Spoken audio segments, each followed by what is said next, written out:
Heyo, listen, here's a little story about my acoustic guitar experience. Anyways, I had this one acoustic I bought off a bouncer tattoo artist around here. I paid $110 for it. It was an Alvarez, and when I was kissing my fiance, and I took a picture when it happened while we were kissing, the guitar imploded. Like here, like it imploded. The neck caved in on the body. The guitar was destroyed.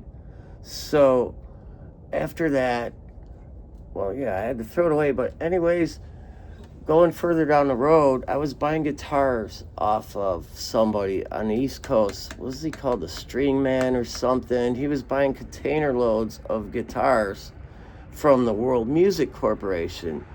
And back then it was a transitional phase. They were in Mundelein, Illinois, and then they were moving over to Korea. But anyways, I ended up buying, oh my gosh, other guitars, but for right now, an acoustic off of them, because I had no acoustic. So it was a Hohner.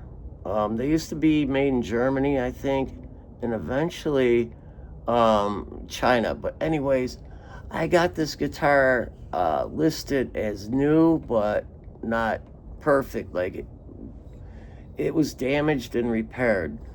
There was some scuffing on the side, and then the bridge had cracked and was repaired. And I got that guitar pretty much new in the box for $70, including shipping. And it was a regular Dreadnought, spruce top, not solid spruce, but anyway. It was uncomfortable to play, and I didn't want to use it as a slide guitar. So I learned how to work on acoustics, way back, over 15 years ago. And I was planing the bridge saddle down. I had straightened the neck out, and I experimented with different strings. And then eventually we had a tornado here, and the power was out for a good 5 days, and I had nothing to do. So I took out sandpaper and just started sanding the finish off this thing. And as I did that, the guitar sounded better and better. I started with the sides, and then the neck, and then the back, and then eventually I started to reshape the headstock into a Gibson open bookmark shape. And it was coming along pretty good, and I left it alone for a while. And I don't know, was it a few years ago? Again, bored in the winter, I was reshaping the neck into a V shape. Like if you see my hand, does it look like a C like this, like guitar set? No, it's more like this. So it became way more comfortable to play.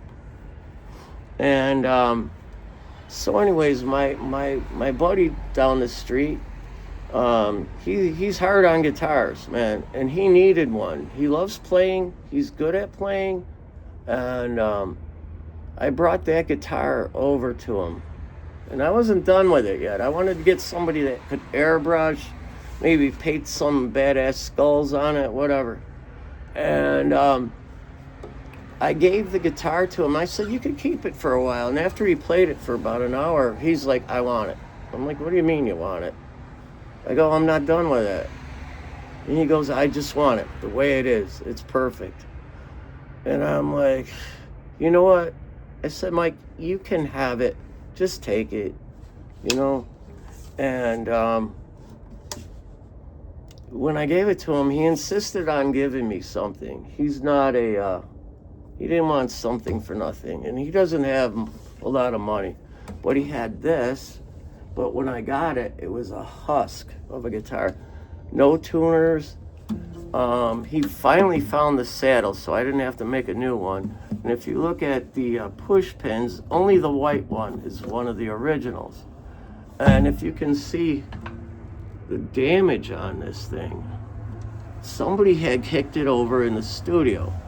And he used to hang out with, what's his name, Billy Corgan and his brother, half brother. Anyway, so he used this as a weapon. And judging by the looks of it, somebody tried to block getting the old El Kabong.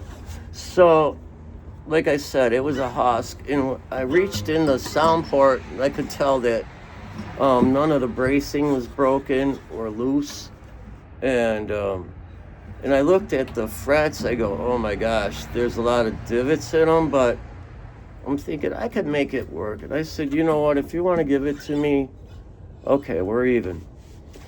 So eventually, I tried to buy one set of saddles or bridge. Oh my God. So anyways, for new tuners, and I looked on Reverb and eBay. God, I'm a mess. So anyway, I found one set and lost, and then I bought a new set from, I think, Sweetwater, but they sent me the wrong ones, and they were $100 and some bucks. So I eventually, I lucked out. I found this set that actually dropped in. This is a 2011 guitar, and these are off a 2010, and they said they were in good condition, and there was not a scratch on them.